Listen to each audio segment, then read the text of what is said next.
What if I told you a bitter anti-malaria drug created one of the world's most popular cocktails? Or that your yogurt has fruit at the bottom because a company was trying to hide a flavor customers hated? In this video, 5 foods and drinks sitting in your kitchen right now, and the mistakes, leftovers, and desperate workarounds that created every single one of them. A deli owner throwing together whatever was left in the fridge at midnight. A cake whose color vanished, so bakers just faked it back. A condiment invented to stop vegetables from rotting. 5 accidents. 5 things you've probably eaten this week without knowing any of this. The most popular part of a container of yogurt started as an attempt to hide a flavor nobody liked. In the early 1900s, yogurt is barely known outside parts of Eastern Europe, the Middle East, and Central Asia. A tangy, fermented dairy product with a sourness Western palates simply aren't used to. A businessman named Daniel Carasso changes that, first in Spain and France, building a small company under his father's nickname, Danone. By the 1940s, the family brings the product to the United States and runs straight into a problem. American customers try it, and the reaction is consistent. Too sour, too strange, nothing like the sweet desserts and dairy snacks they're used to reaching for. Sales struggle. The company risks losing the American market entirely before it's even established. Rather than change the yogurt itself, the fermentation, the tang, the thing that actually makes it yogurt, the company looks for a way to soften the experience of eating it. Fruit preserves are already common in American kitchens. Sweet, familiar, sold in nearly every grocery store. Someone tries spooning a layer of strawberry preserve into the bottom of the yogurt container, underneath the plain yogurt on top. The idea isn't complicated. Stir it together before eating, and the sweetness from the fruit cuts through the sourness, masking exactly the part of the flavor that was driving customers away. It works better than expected.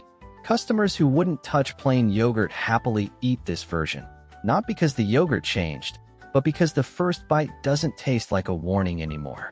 What was meant purely as damage control, a way to disguise a flavor problem, becomes the version people actually prefer. Within a couple of decades, fruit on the bottom isn't a workaround anymore. It's the default expectation. New flavors get added constantly: blueberry, peach, raspberry, each one just another variation on the original fix.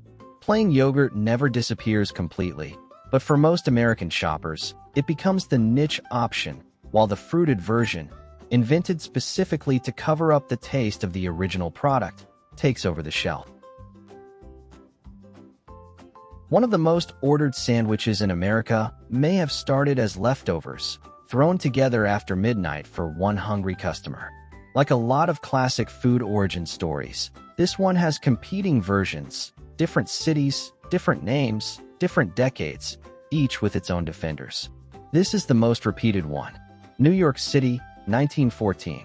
Arnold Reuben runs a delicatessen that stays open late, catering to the after-theater crowd. Actors, performers, and audiences pouring out of Broadway shows well past a normal dinner hour.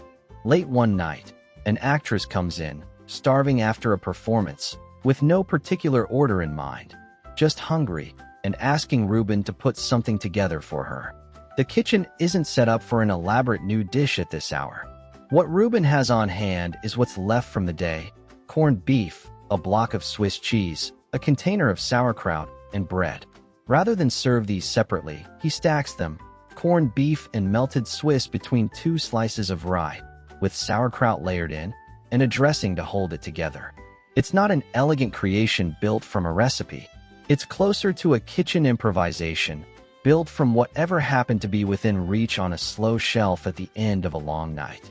She eats it, and, as the story goes, loves it enough to ask for it again on a later visit, by then already thinking of it as her sandwich. Reuben puts it on the menu. Word spreads through the same late-night theater crowd it was invented for, the kind of customers who talk, who go to other restaurants, who mention what they had the night before. Other delis around the city start making their own versions, adjusting the ratios, swapping in Russian or Thousand Island dressing, grilling the bread instead of serving it soft.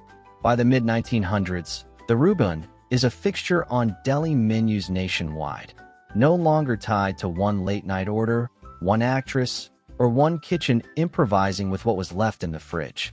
Historians still argue about whether this exact version is the true origin, or whether a different Reuben, a grocer in Omaha, Nebraska, deserves the credit instead.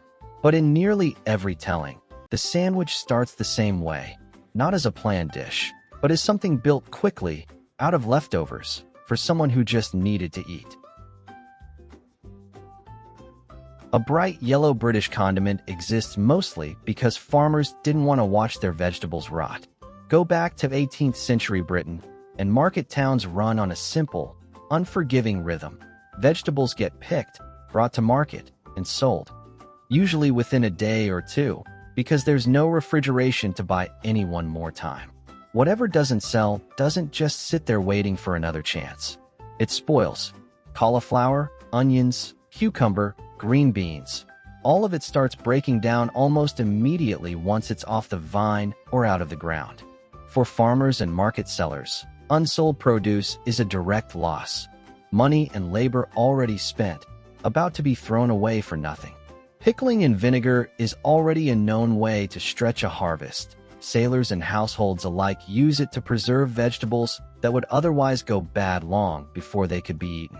But around this time, British cooks are also getting more exposure to spices coming back from India through colonial trade routes, turmeric and mustard seed among them, both already used there in various pickled and preserved vegetable dishes. Someone combines the two ideas. Take the unsold, mixed vegetables, whatever's left over, not one specific type, chop them, and pack them into a strong vinegar brine spiked with turmeric, mustard, and a mix of warming spices. The turmeric does more than flavor the mixture. It turns the whole batch a vivid, unmistakable yellow, nothing subtle about it. What starts as a practical way to rescue vegetables that would otherwise be thrown out turns into something people start requesting on purpose, not just accepting as a use-it-up dish. The tangy, mustard-forward bite pairs well with cold meats, cheese, and the heavier, plainer dishes common in British cooking at the time, enough that it earns its own name. Piccalilli, likely borrowed and reshaped from the words for pickle and chili. By the 1800s, it's a standard pantry item across British households, no longer tied to any particular unsold harvest, made instead on purpose from vegetables bought specifically for it.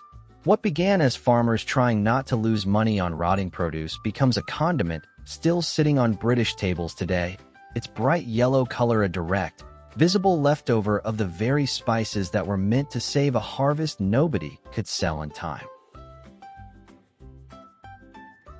One of the world's most ordered cocktails started as a way to force soldiers to take their medicine. By the 1800s, the British military has a serious, ongoing problem in India: malaria, mosquito-borne, widespread, and capable of taking down entire units without a single shot being fired. The one real defense available is quinine, a compound extracted from the bark of the cinchona tree, known to prevent and treat the disease. Quinine works. That's not in question. The problem is what it tastes like. It's intensely, almost unbearably bitter.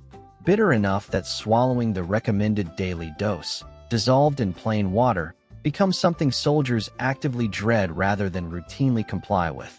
Skipped doses mean more malaria cases.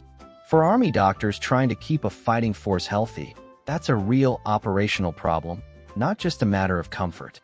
British officers stationed in India already have regular rations of gin, a standard part of colonial military and social life at the time.